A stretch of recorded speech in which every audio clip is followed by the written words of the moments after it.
Sobat Maestro, sesaat lagi Anda akan bersama-sama mengikuti pengajaran firman Allah yang disampaikan oleh hambanya, Pastor Dorcas Daud, dari Gereja Hope ACC. Selamat mendengarkan.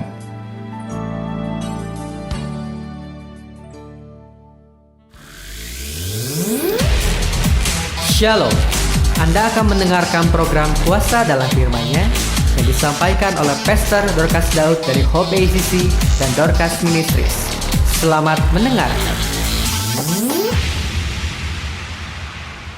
Ibrani pasal yang ke-8, ayat yang ke-1 sampai dengan ayat yang ke-6. Inti segala yang kita bicarakan itu ialah kita mempunyai imam besar yang demikian, yang duduk di sebelah kanan tahta yang maha besar di sorga, dan yang melayani ibadah di tempat kudus, yaitu di dalam kemah sejati, yang didirikan oleh Tuhan dan bukan oleh manusia. Sebab setiap imam besar ditetapkan untuk mempersembahkan korban dan persembahan, dan karena itu Yesus perlu mempunyai sesuatu untuk dipersembahkan. Sekiranya ia di bumi ini, ia sama sekali tidak akan menjadi imam, karena di sini telah ada orang-orang yang mempersembahkan persembahan menurut hukum Taurat. Pelayanan mereka adalah gambaran dan bayangan dari apa yang ada di sorga, sama seperti yang diberitahukan kepada Musa ketika ia hendak mendirikan kemah. Ingatlah demikian firman-Nya, bahwa engkau membuat semuanya itu menurut contoh yang telah ditunjukkan kepadamu di atas gunung itu. Tetapi sekarang ia telah mendapat suatu pelayanan yang jauh lebih agung, karena ia menjadi pengantara dari perjanjian yang lebih mulia, yang didasarkan atas janji yang lebih tinggi. Kita tahu bahwa dahulu Musa diperintahkan oleh Allah membuat tabernakel. Dan tabernakel yang harus dibuat oleh Musa itu sesuai dengan apa yang sudah ada di sorga. Musa suruh melihat dan memperhatikannya serta merenungkannya, barulah dia harus membuat tabernakel itu di alam materi. Dan kita tahu tabernakel perjanjian lama itu terdiri dari 3 bagian: pelataran luar, ruang kudus, dan ruang maha kudus. Oleh Allah, pembuatan tabernakel ini tidak boleh berbeda sedikit pun dengan apa yang sudah ada di sorga. Karena ini merupakan penggambaran daripada 3 dimensi pelayanan Allah sendiri. Itu sebabnya Allah menghendaki supaya Musa membuatnya menurut contoh yang telah ditunjukkan kepada Musa. Dan Musa taat kepada perintah daripada Allah. Dia membuat tabernakel itu begitu rupa, persis seperti contohnya. Dan kemudian melalui tabernakel perjanjian lama ini, orang-orang Israel melakukan ibadah mereka. Tapi sekarang apa aplikasinya dengan kita orang-orang perjanjian baru? Sejak Yesus Kristus mati di kayu salib, dia kemudian bangkit dari kematian. Darahnya sudah dicurahkan habis-habisan di atas kayu salib. Dia menghadap kepada Bapaknya dengan membawa darah penebusan itu. Ini merupakan bukti darah itu adalah darah perjanjian antara orang-orang yang kelak percaya kepada penebusan darahnya dengan Allah Bapa. Melalui darah perjanjian inilah maka lahirlah perjanjian baru. Perjanjian lama dulu juga ditandai dengan darah, tapi bukan darah anak domba Allah, yaitu darah Yesus sendiri, tapi darah domba. Darah binatang tidak bisa berbicara di hadapan Allah, karena darah ini adalah darah yang mati, bukan darah yang hidup. Tapi darah anak domba Allah atau darah Yesus sendiri adalah darah yang hidup, yang terus menerus sampai dengan sekarang ini berbicara di hadapan Allah, memberikan kesaksian di hadapannya orang-orang yang sudah percaya ditebusnya. Darah ini terus bersuara tidak henti-hentinya. Itu sebabnya Yesus datang di hadapan Allah bukan dengan tangan yang hampa, tapi membawa darah yang menjadi saksi bagi saudara dan saya. Kita umat yang sudah ditebusnya. Dan oleh karena kita percaya kepada darah itulah yang membuat Yesus sekarang menjadi imam besar perjanjian baru. tanpa kita mempercayai Yesus sebagai imam besar, kita tidak bisa menjadi orang-orang perjanjian baru. Kita tetap menjadi manusia lama yang bergelimang di dalam dosa, dosa yang tidak henti-hentinya dan dosa yang tidak pernah tertebus. Tapi dengan mengakui Yesus Kristus sebagai imam besar, sekarang kita menjadi orang-orang perjanjian baru. Nah, sebagai imam besar, ia menjadi pengantara antara kita dengan Allah. Sebagai imam besar, dia menjadi penghubung antara kita dengan Allah.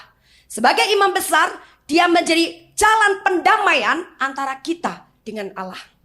Itu sebabnya pelayanan daripada Yesus adalah pelayanan yang jauh lebih mulia daripada imam besar perjanjian lama.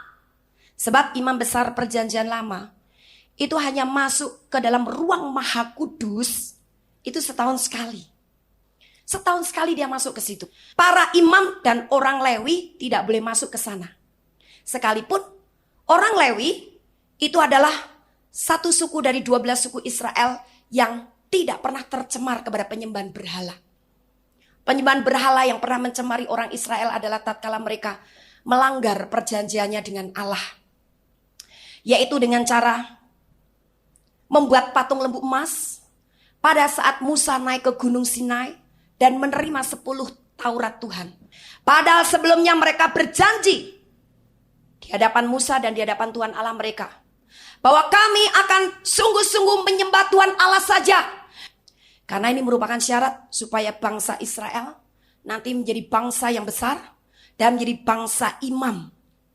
Syaratnya harus menyembah Tuhan Allah mereka saja, tidak ada yang lain, dan melakukan segenap perintah-perintahnya. Pada akhirnya bangsa Israel mengingkari janji itu sendiri. Walaupun dalam perjanjian itu juga ditandai dengan darah. Yaitu darah binatang korban yang disembeli oleh Musa di atas batu yang berjumlah 12 yang menggambarkan 12 suku Israel. Darah itu ditampung di dalam sebuah pasu dan dengan hisop dipercikkan kepada bangsa Israel sebagai tanda bahwa hari ini sudah terjadi ikatan janji antara bangsa Israel dengan Tuhan Allah mereka. Tapi ternyata mereka mengingkari janji itu. Sampai akhirnya Allah memerintahkan Musa turun dari gunung itu menjumpai bangsa Israel yang pada waktu itu sedang beribadah kepada patung lembu emas. Musa marah sekali. Akhirnya dia lempar 2 buah loh batu yang berisi 10 hukum Allah. Itu sebabnya dalam tabernakel perjanjian lama, dia berhak masuk ke dalam pelataran luar bersama dengan para imam. Tapi selebihnya untuk masuk ke dalam ruang kudus, suku Lewi ini tidak boleh masuk lagi. Tapi hanya para imam. Dan untuk masuk ke dalam ruang maha kudus, sekarang para imam tidak boleh masuk ke situ. Hanya imam besar perjanjian lama yang ditunjuk oleh Allah. Setahun sekali dia masuk ke sana. Itu adalah imam besar perjanjian lama. Tapi imam besar perjanjian baru yang kita kenal sekarang, yaitu Yesus Kristus, adalah imam besar yang diurapi oleh Allah. Imam besar yang sudah mengorbankan darahnya sendiri untuk menebus dosa umat manusia dan membayar lunas hidup umat manusia yang sudah tercerai daripada Allah. Dia sekarang mempunyai pelayanan yang jauh lebih mulia daripada imam besar perjanjian lama. Itu sebabnya pelayanan daripada imam besar perjanjian baru yaitu Yesus Kristus adalah pelayanan yang menyatakan kemuliaan Allah yang luar biasa. Di mana semua pelayanannya bukan bergantung kepada kekuatan manusia dagingnya, tapi bergantung penuh kepada kekuatan supranatural yang daripada Allah. Dan dia bukan hanya setahun sekali berada dalam ruang maha kudus, tapi sekali masuk selama-lamanya dia berada dalam ruang maha kudus. Dia menyatu dengan Allah Bapa, dia bergaul dengan Allah Bapa, dia berkomunikasi, dia bersekutu dengan Allah Bapa. Ini adalah satu pelayanan yang luar biasa. Betapa membanggakannya orang-orang yang percaya bahwa hidupnya sekarang sudah dibayar oleh darah anak domba Allah atau darah imam besar perjanjian baru ini. Bahwa sekarang dia bukan lagi manusia berdosa, manusia biasa seperti dahulu. Tapi sekarang dia adalah manusia yang sudah disucikan, dikuduskan, dibenarkan oleh darah imam besar perjanjian baru di hadapan Allah Bapa. Ini yang membuat orang-orang yang percaya kepada penebusan darah Yesus sekarang menjadi orang-orang yang berhak masuk dalam pelayanan yang jauh lebih besar dan lebih mulia daripada orang-orang perjanjian lama. Sama dengan pekerjaan-pekerjaan yang dilakukan oleh imam besar perjanjian baru. Dan kita sekarang mempunyai satu tempat yang khusus, yang memang sudah didesain dan disediakan oleh Allah untuk menjadi tempat tinggal kita yang sesungguhnya. Kalau imam besar kita berada dalam ruang Maha Kudus, kita harus tinggal di mana? Di dalam ruang Maha Kudus. Bukan lagi kita sekedar menjadi orang Kristen pelataran luar. Bukan lagi kita menjadi orang Kristen ruang kudus. Lebih daripada itu, kita buka dalam 1 Petrus. Pasal yang kedua, ayat yang ke-9. Tetapi kamulah bangsa yang terpilih, imamat yang rajani, bangsa yang kudus, umat kepunyaan Allah sendiri. Supaya kamu memberitakan perbuatan-perbuatan yang besar dari Dia, yang telah memanggil kamu keluar dari kegelapan kepada terangnya yang ajaib. Kamu, saya adalah bangsa yang terpilih, imamat yang kudus. Berarti kita sekarang sebenarnya adalah bangsa imam. Dulu Allah merencanakan bangsa Israel yang menjadi bangsa imam, tapi gagal karena apa? Ketidaksetiaan mereka menyembah patung lembu emas. Tapi sekarang, karena bangsa Israel gagal dengan kesetiaannya, Allah tidak putus harapan, tapi Allah meneruskan rencananya supaya terbentuk satu bangsa imam yang besar. Bangsa ini adalah harus bangsa pilihan, bukan sembarang bangsa. Harus betul-betul pilihan. Untuk apa? Kelak bangsa ini mendapat tugas menceritakan perbuatan-perbuatannya yang ajaib. Jadi perbuatan-perbuatan Allah yang ajaib itu hanya layak dikerjakan oleh bangsa imam. Jadi yang di luar bangsa imam itu tidak layak menceritakan perbuatan-perbuatan yang ajaib. Allah ingin supaya perbuatan-perbuatan yang besar dan mulia yang dulu sudah dirintis oleh Yesus, dikerjakan oleh Yesus, sekarang dilakukan oleh tangan-tangan kudus. Sekarang dilakukan oleh mulut-mulut yang sudah dikuduskan. Sekarang dikerjakan oleh orang-orang yang sudah dibenarkan dan disucikan oleh darah anaknya sendiri. Satu bangsa imam, yaitu siapa? Saudara dan saya. Sebab pekerjaan yang dilakukannya adalah pekerjaan-pekerjaan yang mulia. Pekerjaan yang mulia menuntut kekudusan. Pekerjaan yang mulia menuntut keseriusan. Pekerjaan yang mulia menuntut iman, hati yang sungguh-sungguh percaya kepadanya, dan juga kuasa yang daripada Dia. Nah, kita semuanya adalah bangsa yang sudah terpilih. Bukan karena kita berhasil menjadi orang baik, bukan karena kita berhasil menjadi orang yang sangat murah hati sehingga banyak membagi-bagi kekayaan kita kepada orang lain. Bukan hanya itu, tapi karena apa? Karena iman kita kepada Yesus. Iman kepada Yesus itu yang memungkinkan sekarang kita menjadi orang-orang yang dipilih oleh Allah. Jadi semua tidak baikan di dalam kita jadi baik semuanya di matanya Allah. Karena apa? Ditutup oleh darah Yesus. Darah anak domba yang menjadikan Dia sekarang imam besar perjanjian baru. Tidak ada satupun kejelekan yang ditutup oleh darah Yesus.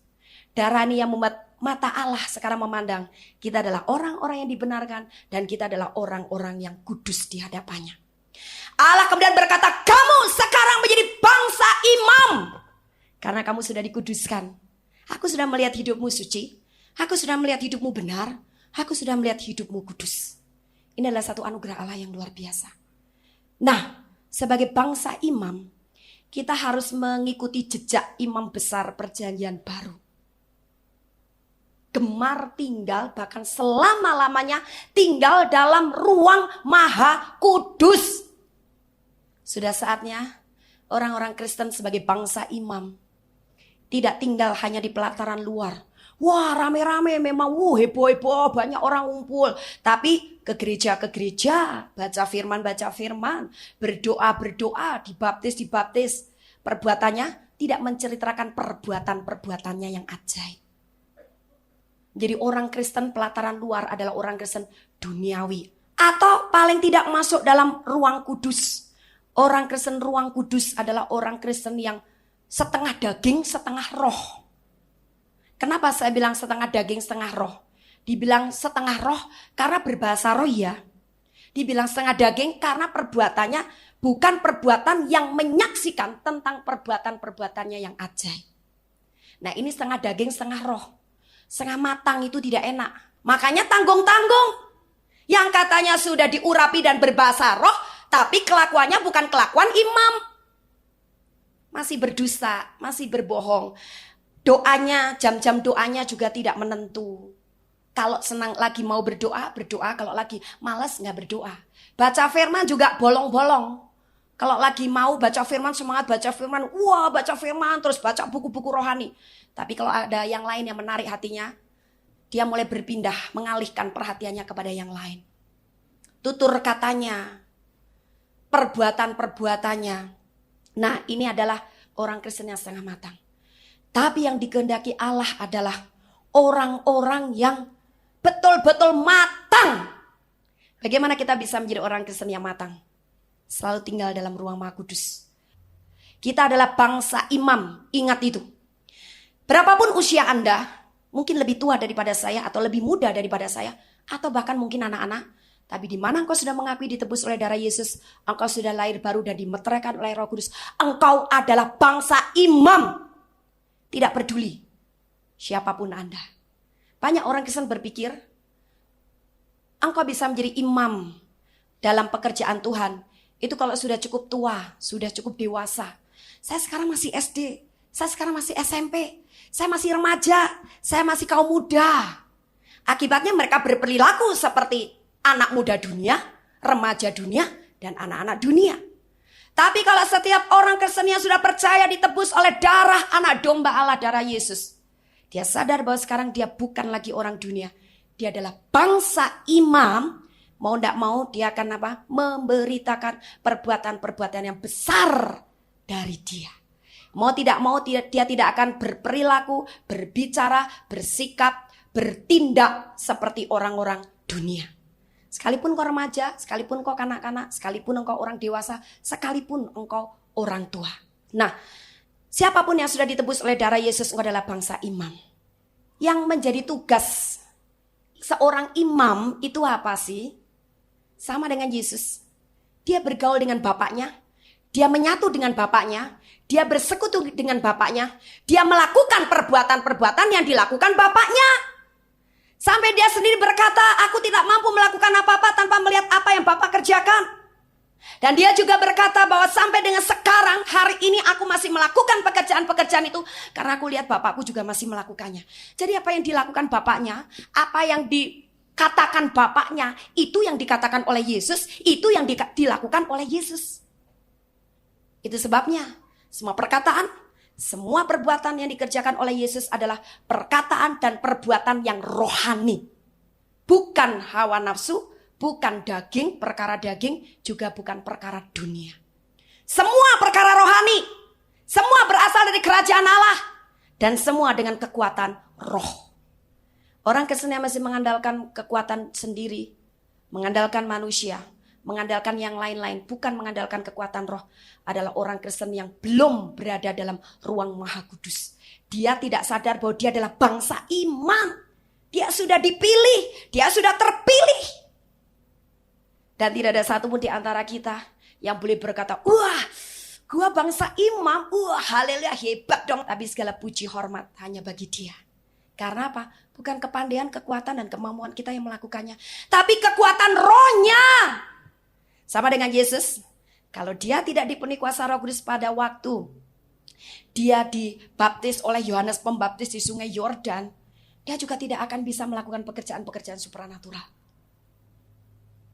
Karena dia ketika lahir di dunia, betul-betul mengosongkan diri, mengambil rupa sebagai seorang hamba.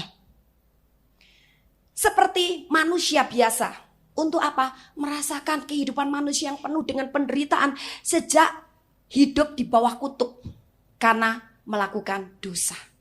Yesus harus mengalaminya supaya dia bisa ikut merasakan penderitaan-penderitaan itu, sehingga dia bisa sedot, dia bisa tanggung semua penderitaan-penderitaan itu pada waktu dia harus digantung di kayu salib. Hanya kelebihannya dari manusia yang lain adalah Yesus tidak pernah berbuat dosa, sedikit pun dia tidak pernah berbuat dosa. Sampai pada akhirnya dia mati di kayu salib, menebus orang-orang yang hidup di dalam dosa ini. Nah, jadi Yesus adalah imam besar perjanjian baru. Dan kita adalah orang-orang yang mempercayai dia. Kalau kita orang-orang yang mempercayai dia, kita harus seperti dia. Kita menjadi orang-orang Kristen ruang maha kudus. Ada 3 tingkatan di dalam kehidupan kekristenan. Sama gambarannya dengan tabernakel perjanjian lama tadi, pelataran luar, ruang kudus dan ruang maha kudus. Dalam kehidupan kerohanian orang-orang Kristen juga ada 3 tingkatan. Yang pertama adalah orang-orang Kristen pelataran luar, sehingga dia hanya membutuhkan pengajaran-pengajaran dasar. Pada waktu Yesus dulu masih tinggal di dunia, dia mengajar kepada orang yang selalu berduyun-duyun mengikuti dia adalah hal-hal dasar. Itu sebabnya Yesus selalu menyampaikan pengajarannya dengan perumpamaan-perumpamaan. Sebab orang ini adalah orang-orang yang tidak akan ngerti diajak ngomong-ngomong yang rohani, yang dalam-dalam. Tidak akan ngerti. Karena pikiran mereka, otak mereka masih berkisar tentang perkara-perkara duniawi dan daging. Apa yang mereka makan, besok saya harus mengerjakan apa. Waduh, saya punya masalah ini, punya masalah itu. Datang kepada Yesus juga mau lihat mujizatnya saja. Kita enggak punya gandum nih di rumah. Ayo ikut kebaktiannya Yesus. Nanti kalau ikut kebaktian Yesus kita lapar, kita dikasih makan loh. Nah, kasih makannya mujizat lagi. Dia bisa bikin mujizat, bisa bikin pekerjaan yang ajaib. Dari 2 ekor ikan, 5 ketul roti, kita bisa dikasih makan sampai kenyang. Udah deh, kita enggak perlu memikirkan belanja apa hari ini. Ikut aja kebaktian dia. Hanya ingin melihat dan menyaksikan apa yang dikerjakan Yesus, tapi tanpa sama sekali punya keinginan hati, bagaimana supaya aku bisa seperti dia. Mereka hanya menjadi orang-orang yang mengagumi perbuatan Yesus sendiri, tapi mereka tidak mau mengkaitkan dirinya dengan Yesus. Mereka tidak mau dengan setia mengikuti Yesus. Itu sebabnya Yesus harus mengajar mereka hanya perkara-perkara yang dasar. Dan itu pun dia sampaikan dengan perumpamaan-perumpamaan. Sekarang hal yang kedua. Kepada 12 murid yang dipilihnya sendiri, Yesus cara mengajarnya berbeda. Sekarang tidak seperti dia menghadapi orang banyak itu dengan cara mengajarkan hal yang dasar melalui perumpamaan-perumpamaan. Tapi sekarang naik tingkat lagi, lebih tinggi daripada itu.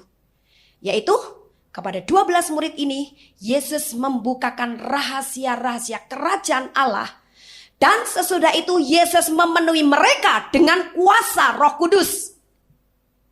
Berbeda dengan orang banyak. Orang banyak hanya diajar dasar-dasar melalui perumpamaan. Tapi kepada 12 murid ini, Yesus membukakan arti perumpamaan itu. Karena itu merupakan rahasia kerajaan Allah. Dibukakan secara gamblang. Sampai Yesus setiap kali membukakan secara gamblang arti perumpamaan itu, Yesus selalu mengakhiri dengan perkataan ini. Barang siapa bertelinga, hendaklah dia mendengar. Artinya apa? Supaya 12 murid ini sekarang antusias, punya perasaan mengena dengan Yesus. Kamu kalau tidak tahu apa yang aku sampaikan, apa yang ajarkan, tanya. Pakai telingamu nanti untuk mendengar penjelasanku nih. Dan kalau kamu sudah belajar sampai mengerti, sekarang aku bekali engkau untuk bisa melakukan apa yang aku ajarkan itu dengan kuasa yang sama. Yang dulu Bapak berikan kepada saya, sekarang kepadamu. Apa itu? Kuasa Roh Kudus. Tapi 12 murid ini belum masuk ke dalam ruang Maha Kudus. Mereka masih berada dalam ruang kudus. Itu sebabnya tidak heran. Model Petrus pernah jatuh di dalam dosa penyangkalan kepada Yesus. Yudas lebih-lebih melakukan dosa pengkhianatan. Masih ada hal-hal yang dari daging mereka. Bahkan pikiran mereka juga belum 100% bisa menyerap pikirannya Kristus. Sampai suatu hari Petrus pernah berpikir salah tentang rencana Allah untuk umat manusia. Yaitu tatkala Tuhan Yesus memberitahu kepada murid-muridnya bahwa dia harus mati di kayu salib, menderita. Tapi pada hari yang ketiga dia bangkit. Sebagai Mesias, dia harus mau menjalani itu. Oh, Petrus betul-betul tidak rela. Dia tarik tangan gurunya, "Guru, Jangan dong hal itu terjadi padamu. Wah, sepertinya betul. Itu apa yang dia ucapkan itu ada dalam pikirannya.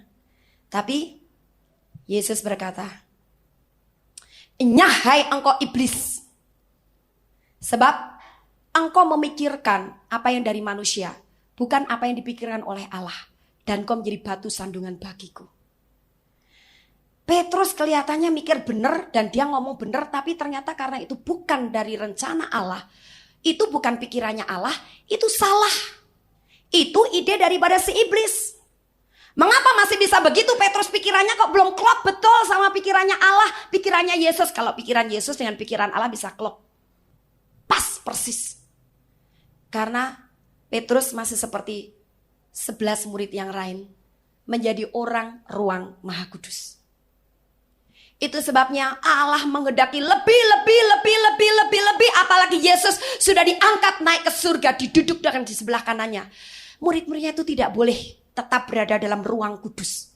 Harus mau pindah tempat tinggal. Mau tidak mau, enggan tidak enggan, sibuk tidak sibuk, kamu harus pindah daerah. Yaitu masuk di ruang Maha Kudus. Caranya bagaimana? Mereka mulai diubahkan melalui peristiwa-peristiwa kegagalan mereka seperti Petrus. Dia gagal untuk menyatakan kasihnya kepada Yesus dengan menyangkalinya. Yesus sembuhkan hatinya, sekarang diberikan pengurapan demi pengurapan. Murid-murid Yesus yang 12 tanpa Yudas tapi digantikan oleh Matias. Mereka terus-menerus sekarang membutuhkan pengurapan itu, membutuhkan pewayan pengajaran firman yang benar. Itu sebabnya dikatakan di dalam Kisah Para Rasul, rasul-rasul Tuhan atau murid-murid Tuhan ini setiap hari mereka berdoa dengan sehati. Doa mereka untuk apa? Selain mereka berdoa untuk beban atau masalah-masalah, mereka juga berdoa supaya mendapat pengurapan yang baru. Di mana saya tahu? Kita lihat dalam Kisah Rasul pasal 4 ayat yang ke-31. Dan ketika mereka sedang berdoa, goyanglah tempat mereka berkumpul itu, dan mereka semua penuh dengan Roh Kudus. Lalu mereka memberitakan firman Allah dengan berani. Selalu ada sasaran supaya mereka mendapat pengurapan yang baru. Mereka bukan hanya sekedar berdoa, "Ya Tuhan, tolong kami disesah. Tuhan, tolong bangsa kami. Tuhan, tolong pemerintahan negeri ini. Berikan mereka roh hikmat, berikan mereka hati yang lemah lembut, berikan kepada mereka roh yang takut akan Tuhan. Biarkan bangsa ini bangsa yang hidup dalam damai sejahtera. Biarkan bangsa ini menikmati keadilan sesamanya." Bukan hanya berdoa begitu, tapi mereka butuh satu hal, itu yang penting yang membuat mereka akan naik tingkat masuk dalam ruang Maha Kudus, yaitu urapan yang baru. Sekalipun mereka pernah menerima kuasa Roh Kudus pertama kali yang tertulis dalam Kisah Rasul pasal yang kedua, mereka sudah menerima kepenuhan Roh itu, tapi mereka merasa itu belum cukup. Karena mereka tahu urapan itu bisa memindahkan daerah dan level rohani mereka dari ruang kudus kepada ruang Maha Kudus. Dan mereka sadar, ternyata melalui pengurapan itu pikiran mereka akan dibukakan pengajaran-pengajaran firman yang baru, pewahyuan-pewahyuan yang baru tentang rahasia-rahasia kerajaan Allah. Itu sebabnya dalam doa berkumpul bersama, apalagi yang mereka lakukan? Kita lihat dalam Kisah Para Rasul pasal yang kedua ayat yang ke-42.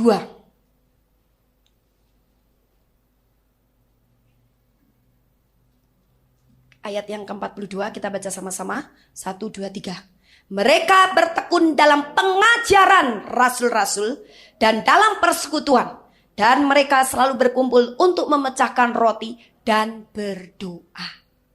Mereka bertekun dalam persekutuan bersama, persekutuan doa bersama itu.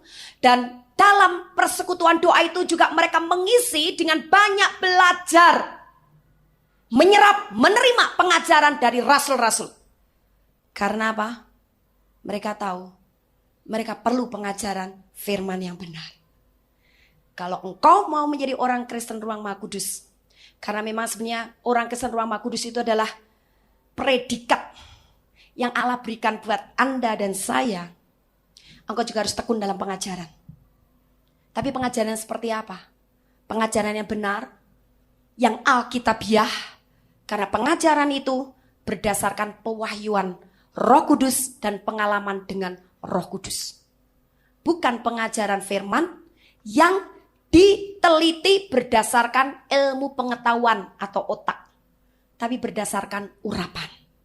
Kalau pengajaran firman itu berdasarkan urapan, langsung Roh Kudus akan membuktikan bahwa pengajaran Alkitab itu benar, dibawa masuk kepada pengalaman. Jadi ada dua hal yang menjadikan kita menjadi orang Kristen yang tidak akan pernah sesat. Pengajaran firman yang berasal dari pewahyuan Roh Kudus, dan yang kedua, pengajaran firman yang berdasarkan pewahyuan Roh Kudus itu dibuktikan dengan pengalaman pribadi. Itu jangan takut kita menjadi sesat. Dan itu tidak akan pernah menyesatkan kita. Dengan apa? Menjadi orang Kristen Ruang Maha Kudus.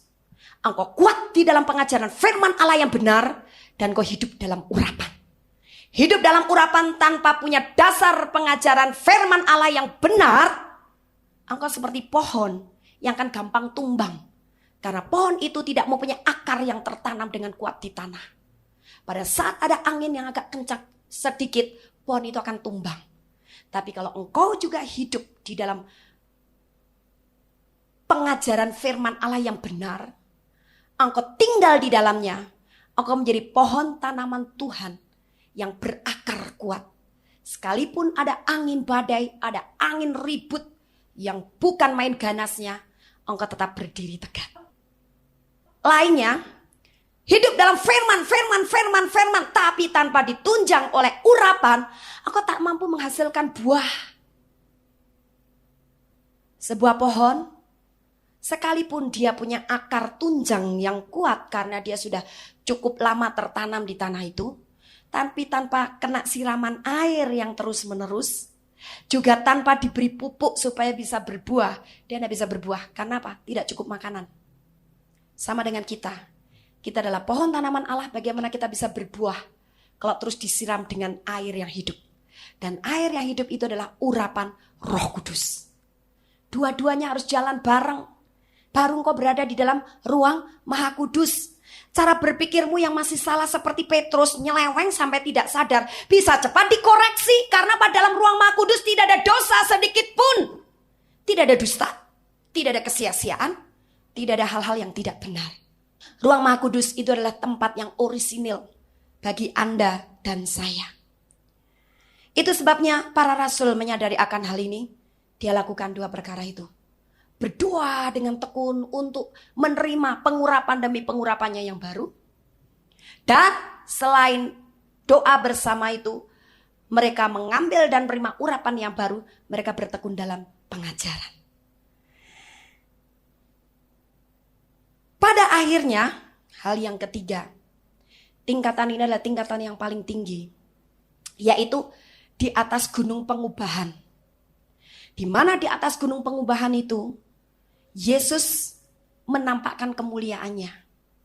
Pada waktu itu disertai dengan Elia dan Musa. Muka mereka begitu cemerlang luar biasa. Siapa yang mendapat kehormatan untuk melihat kemuliaan Allah ada di dalam Yesus yang luar biasa ini di gunung pengubahan? Hanya 3 orang murid. Mereka mendapat kehormatan melihat ini. Tidak semua murid. Karena apa? 3 orang murid ini mau serius seperti gurunya. Banyak orang-orang Kristen menyadari dia adalah murid Yesus, tapi dia tidak serius di dalam kerohaniannya. Hanya sekedar menjadi orang Kristen yang bergereja, yang merasa diurapi, yang merasa menjadi pewaris kerajaan Allah, yang merasa menjadi anak Allah, tapi ternyata mereka tidak serius di dalam kerohaniannya. Hanya merasa-rasa, tapi tindakannya, buah yang dihasilkannya bukan buah orang Kristen Ruang Maha Kudus. 3 orang ini dari 12 murid ternyata mereka begitu serius dengan Tuhan Yesus. Kalau mereka melakukan kesalahan seperti Petrus, karena pada waktu itu dari 3 orang ini, itu yang terpilih juga siapa? Petrus. Yaitu Petrus pernah berbuat salah, yang tadi saya katakan tadi.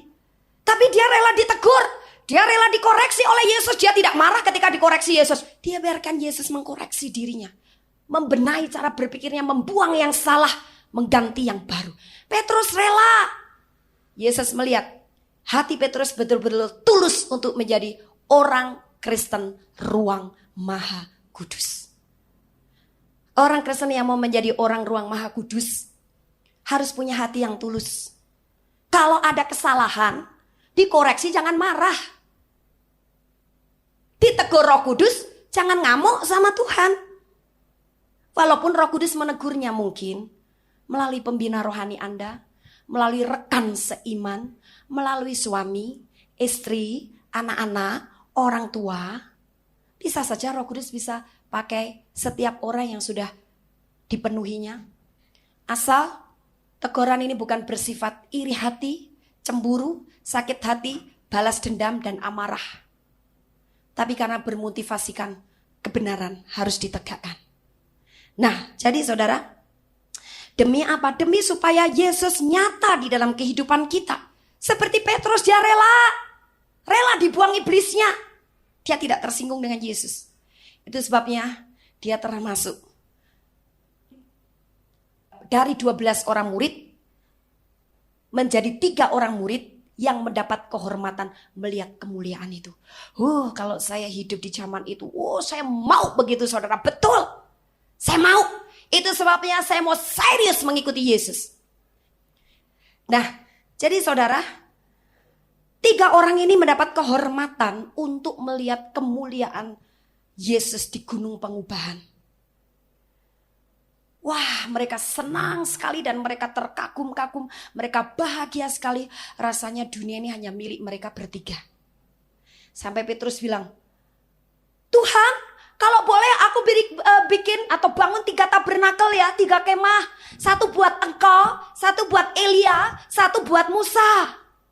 Tapi tiba-tiba ada suara yang berkata, dengarkanlah dia. Allah ingin supaya murid-murid ini tidak sibuk bikin kemahnya. Tapi yang penting kamu dengar suaranya, sebab semua perkataannya itu adalah berasal dari kebenaran. Sama dengan kita semuanya. Yang terpenting dalam hidup kekristenan kita kalau mau menjadi orang Kristen ruang Maha Kudus adalah yang penting mendengar perkataannya. 3 orang ini mendapat kehormatan melihat kemuliaan Yesus di atas gunung. Karena itu mencerminkan bahwa Yesus itu melakukan pekerjaan-pekerjaan yang mulia. Karena berasal daripada Allah Bapa. Aplikasinya kepada kita orang-orang Kristen adalah kalau kita mau melihat kemuliaannya, kita harus berada di ruang Maha Kudus. Tinggalkan daerah ruang kudus, apalagi pelataran luar. Pelataran luar kadang-kadang gereja yang melakukan pelayanan begitu memang diminati oleh banyak orang. Karena masih banyak orang-orang Kristen dunia. Nah saudara, ini kelemahan gereja Tuhan. Yang tidak membawa pelayanan dalam gereja itu pelayanan ruang Maha Kudus. Firman ada, pujian bagus, alat musik lengkap. Tapi mereka lupa bahwa setiap hamba-hamba Allah, setiap pembina rohani, setiap pembawa kabar baik, itu sedang membawa jemaat Allah menjadi bangsa imam, masuk ke dalam ruang Maha Kudus. Ya, tapi tidak dipraktekkan, tidak diajarkan, tidak diimpartasi kepada jemaatnya. Allah menghendaki, karena kita bangsa imam, menjadi orang ruang Maha Kudus. Kalau sedang dikuduskan, dikoreksi oleh Roh Kudus, jangan kemudian tersinggung. Mundur dari gereja, mundur dari pelayanan, mundur menjadi orang Kristen. Jangan, karena koreksi dari Roh Kudus dan koreksi daripada firman Allah itu untuk apa? Menyempurnakan kita semua. Allah mau terus bekerja di dalam kita sampai targetnya kita sempurna seperti Yesus. Nah, untuk itulah saya mengajak semua yang mendapat berkatan. Jangan selama menjadi orang Kristen pelataran luar atau ruang kudus saja. Tapi mulai masuk bersama-sama dalam ruang maha kudus. Engkau mulai membuahkan pekerjaan-pekerjaan Yesus yang nyata. Hidupmu juga hidupnya Yesus. Yesus setiap kali bersekutu dengan Bapaknya. Setiap saat dia berdoa dan dia berdialog dengan Bapaknya. Tidak ada yang lain. Pada saat seperti itu Yesus merasa dunia ini hanya milik mereka berdua. Bisakah Anda sekarang menjadi orang Kristen yang punya persekutuan pribadi dengan Tuhan setiap hari sampai engkau merasakan bahwa dunia ini hanya milik Anda dan Yesus, Allah Bapa dan Roh Kudus berdua? Bisakah engkau mengenyampingkan hal-hal yang itu hanya semu, walaupun toh kita harus menghadapinya? Tugas di kantor, tugas sebagai ibu rumah tangga, tugas sebagai anak, tugas sebagai seorang pelajar, tetap. Tapi saya percaya orang Kristen Ruang Maha Kudus akan bertanggung jawab atas semua tugas-tugasnya. Sebab menjadi saksi untuk menceritakan perbuatan-perbuatan ajaib juga dalam arti kita menjadi teladan di mata orang dunia. Jangan terus sekolah akhirnya gagal, rapot merah melulu. Karena apa? Karena kalau ditanya, habis saya berdoa terus. Soalnya saya banyak kegiatan di kaum muda gereja, di anak-anak remaja. Jangan jadikan alasan. Kalau orang Kristen betul-betul dalam ruang Maha Kudus, Roh Kudus akan mengingatkan dia saatnya dia tidak bertanggung jawab di dalam bidangnya. Pasti. Karena Roh Kudus akan menjadikan dia teladan di hadapan umat manusia. Nah, langkah-langkah yang perlu kita lakukan untuk mengalami peningkatan-peningkatan dari pelataran luar masuk dalam ruang kudus dan sampai masuk ke dalam ruang Maha Kudus, yaitu yang pertama adalah iman. Iman yang harus dipupuk, iman yang harus ditumbuhkan, iman yang harus dikembangkan. Sekarang iman yang seperti itu bagaimana sih? Ibrani 6 ayat 12. Agar kamu jangan menjadi lamban, tetapi menjadi penurut-penurut mereka yang oleh iman dan kesabaran mendapat bagian dalam apa yang dijanjikan Allah. Ada dua prinsip yang termasuk. Nah, ada dua hal prinsip iman di sini yang membuat kita bisa mengalami peningkatan sampai menjadi orang Kristen Ruang Maha Kudus sebagai bangsa imam. Ya. Yang pertama adalah tidak lamban. Bagaimana seseorang menjadi tidak lamban? Kalau dia rajin dan aktif. Seseorang bisa menjadi aktif dan rajin kalau dalam hatinya betul-betul menekuni sesuatu dengan serius. Kalau engkau dengan Tuhan Yesus sungguh-sungguh serius, engkau akan rela tekun menjadi seorang murid yang baik. Engkau akan selalu mempunyai semangat yang tinggi, agresif, tapi bukan agresif dalam arti yang negatif, tapi dalam arti yang positif. Engkau bukan menjadi orang Kristen yang gampang loyo, gampang lelah, gampang bosen, tapi engkau akan menjadi orang Kristen yang dinamis. Wah, selalu jiwa dan roh kita mengembang kalau kita ingat tentang Yesus, tentang pekerjaan-pekerjaannya, tentang perkara-perkara rohani. Bersemangat, excited. Nah, yang kedua prinsip iman di sini selain tidak lamban adalah kesabaran. Di sini adalah percaya penuh bahwa apa yang sudah dijanjikan oleh Allah itu pasti terjadi. Saya ambil contoh. Abraham itu dijanjikan oleh Allah bakal punya anak laki-laki dari istrinya sendiri Sarah. Padahal waktu itu kondisi Abraham sudah tidak mungkin. Dia sudah 100 tahun, istrinya 90 tahun. Tapi tetap Abraham percaya kepada janji itu. Tapi Sarahnya nih yang tidak sabar. Dia sabar menunggu penggenapan janji Allah.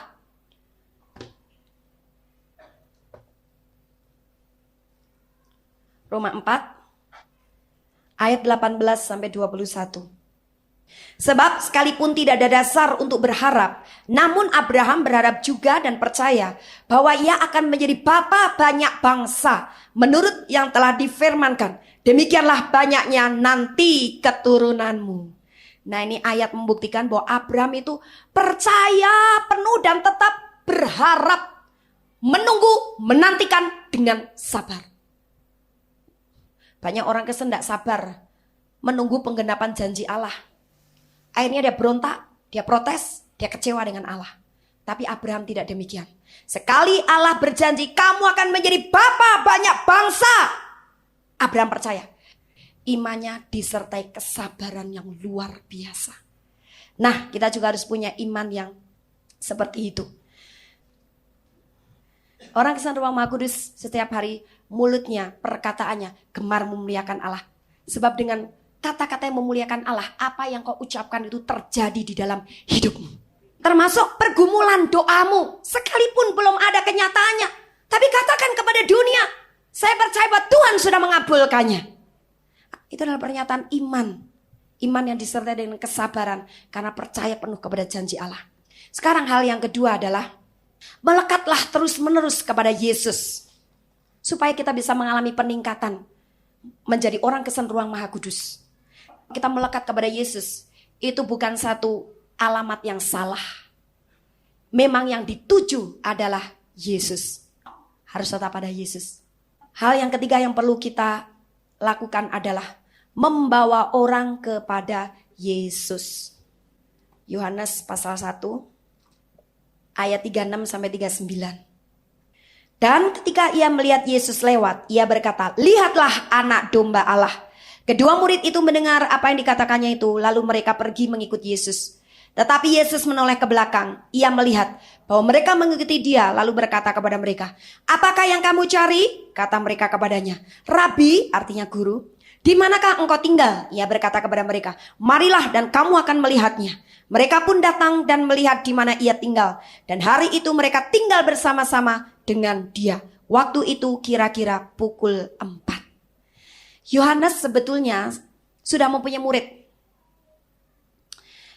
Dan pada waktu kemudian Yesus datang hari itu, Yohanes sedang bersama dengan 2 orang muridnya. Tapi Yohanes sadar bahwa kedudukannya hanya sebagai pembuka jalan untuk umat manusia ini datang kepada yang orisinilnya. Sang penebus, sang juru selamat, anak domba Allah yang bakal menebus hidup mereka, yaitu Yesus. Itu sebabnya Yohanes tidak egois. Sekalipun dia sudah punya murid, dia tidak ketakutan kalau muridnya nanti bakal ikut Yesus. Biarin saja. Ikut Yesus karena memang tujuannya ikut Yesus. Itu sebabnya tanpa segan-segan, ketika dia melihat Yesus lewat, ia berkata, "Lihatlah anak domba Allah." Dan betul saja, kedua murid yang sedang bersama-sama dengan guru Yohanes, ketika mendengar hal itu, apa yang mereka lakukan?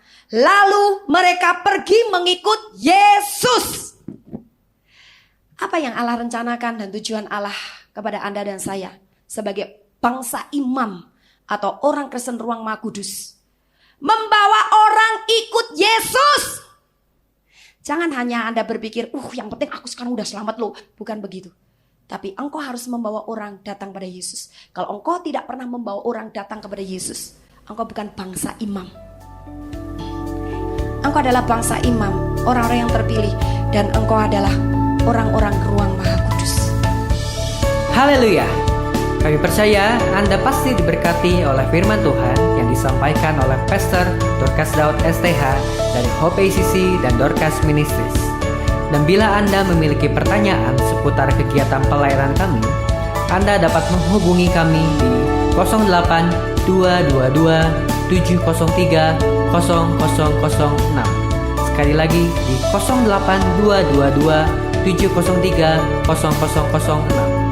Sampai jumpa kembali. Tuhan Yesus memberkati.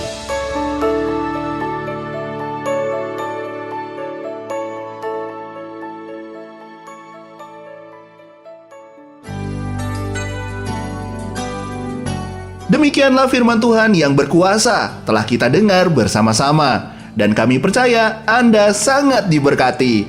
Bagi yang membutuhkan pertumbuhan iman dan pelayanan lebih lanjut, Anda dapat menghubungi kami dan beribadah bersama dengan kami setiap hari Minggu di Gereja Hope ACC di Ruko Summerfield, Komplek Taman Kopo Indah 5 nomor 48 Bandung, lantai 2 pada pukul 8.30. Ada kebaktian anak-anak pada jam yang sama. Ikuti juga Breakthrough Prayer setiap Jumat pukul 18.30. Jika Anda membutuhkan dukungan doa, Anda dapat mengirimkan SMS ke nomor 0822 2703 0006. Tuhan memberkati.